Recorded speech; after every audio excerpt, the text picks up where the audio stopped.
सोना के बाद से हेलो हेलो सोना वाला पूरा टीम बावे। डायरेक्टर हमार हनी भैया, कैमरामैन एडिटर हमार पवन भैया, बंटी भैया, काजल जी, पूरा टीम उहे बा। सब्सक्राइब करें हेलो बोलिए। नमस्कार, नमस्कार, प्रणाम। हम आप सबके भाई विनय अकेला और हनी भैया। फटाफट वायरल भोजपुरी के आज शूटिंग चलत हवे, साथ में काजल जी।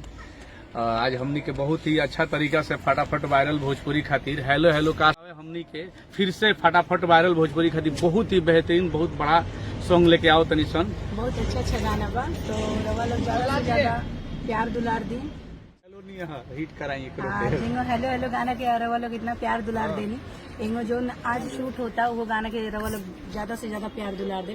फटाफट वायरल भोजपुरी चैनल पर आई भैया। रो कुछ बोली भैया के ये दोनों आदमी के बहुत अच्छा जोड़ी बा, बहुत अच्छा अभी गाना बजाता है हेलो हेलो का सोना, और बहुत तमाम गाना आइल बा। लेकिन आज जो गाना होता है ये भी बहुत ही प्यारा गाना बा, और बहुत आदमी मेहनत से शूट करता है, बहुत अच्छा से शूट करी और वो लोग प्यार आशीर्वाद दी गाना।